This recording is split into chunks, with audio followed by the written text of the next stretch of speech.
রমজান মাসে কোনো ব্যক্তির মধ্যে যদি এই দুইটি লক্ষণ বা রোগ প্রকাশিত হয় বুঝে নিবেন আল্লাহ তাআলা তার উপর অসন্তুষ্ট এবং তার নামাজ রোজা আল্লাহর দরবারে কবুল হয় না। এই দুইটি লক্ষণ শুধু রমজান মাসেই মুসলিমদের মধ্যে প্রকাশিত হয়। রমজান মাস নাজাতের মাস হলেও এই দুইটি লক্ষণ যাদের মধ্যে প্রকাশিত হবে তারা কখনোই নাজাত পাবে না। রাসূলুল্লাহ সাল্লাল্লাহু আলাইহি ওয়াসাল্লাম বলে গেছেন, আমার কোনো উম্মতের মধ্যে যদি এই দুইটি চিহ্ন বা লক্ষণ প্রকাশিত হয়ে যায় অবশ্যই তাদের সতর্ক হতে হবে। প্রিয় দর্শক, আপনি যদি মুসলিম হয়ে থাকেন এবং প্রিয় নবীকে ভালোবেসে থাকেন অবশ্যই আলহামদুলিল্লাহ কমেন্ট করবেন এবং ভিডিওটি শেয়ার করে সকল মুসলিমদের জানার সুযোগ করে দিবেন। অবশ্যই ভিডিওটি স্কিপ না করে সম্পূর্ণ দেখবেন এবং মিলিয়ে নিবেন রমজান মাসে আপনার ভেতরে এই দুইটি চিহ্ন ফুটে উঠেছে কিনা। আল্লাহ তাআলা এই দুইটি চিহ্নের মাধ্যমে বান্দাদের জান্নাতি ও জাহান্নামীর আলামত দেখায় এবং যাদের মধ্যে এই দুইটি লক্ষণ প্রকাশিত হবে বুঝতে হবে সে জাহান্নামী। তো চলুন বেশি কথা না বলে শুরু করি আজকের ভিডিও এবং জেনে নেই কোন দুইটি আলামত যা বান্দার মধ্যে প্রকাশিত হলে বুঝতে হবে সেই বান্দা মহাপাপী ও গুনাহগার। প্রিয় দর্শক, রমজান মাস একটি বরকতময় মাস।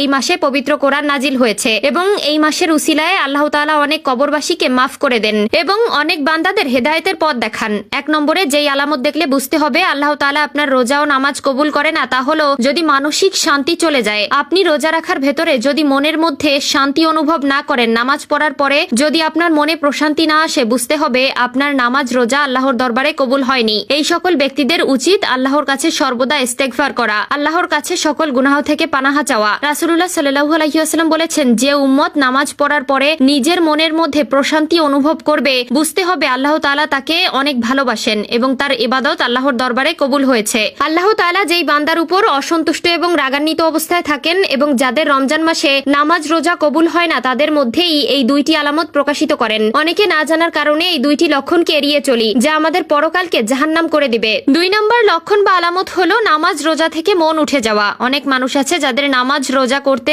বা আল্লাহর ইবাদত করতে মন চায় না কিন্তু লোক দেখানোর জন্য নামাজ রোজা করে থাকে। আল্লাহ তাদের থেকে মুখ ফিরিয়ে নিবেন এবং রাসূলুল্লাহ সাল্লাল্লাহু আলাইহি ওয়াসাল্লাম তাদেরকে কখনোই উম্মত বলে পরিচয় দিবেন না। ইবাদত করতে হবে এক আল্লাহকে খুশি রাখার জন্য, দুনিয়ার কোনো মানুষকে দেখানোর জন্য নয়। যারা দেখানোর জন্য নামাজ আদায় করে ও রোজা রাখে তাদের নামাজ রোজা তো কবুল হবেই না, বরং তারা আল্লাহর কাছে গুনাহগার ও পাপী হয়ে থাকবে। আল্লাহ তাআলা আমাদের সবাইকে বোঝার তৌফিক দান করুক, আমিন। মুমিন মুসলমানকে মনে রাখতে হবে রমজান ভোগ, পণ্য মজুদ বা বাড়তি মুনাফা বা ব্যবসা বাণিজ্যের মাস নয়, বরং রমজান হলো কোরআন নাজিলের মাস, সংযমের মাস এবং ত্যাগের মাস। এ মাস ইবাদত বন্দেগীর মাস, আল্লাহর রহমত, বরকত, মাগফিরাত, নাজাত ও যাবতীয় কল্যাণ লাভের মাস। তাই এই মাসের আগমনের আগে মুমিন মুসলমানের বিশেষ কিছু করণীয় রয়েছে, সেজন্য এখন থেকে প্রস্তুতি নেওয়া জরুরি। রমজানের প্রস্তুতির জন্য রাসূল পাক সাল্লাল্লাহু আলাইহি ওয়াসাল্লাম শাবান মাসে বেশি বেশি নফল রোজা রাখতেন। তিনি এই মাসে অন্য যে কোনো মাসের তুলনায় বেশি নফল রোজা রাখতেন। আল্লাহু আকবার, আল্লাহু আকবার।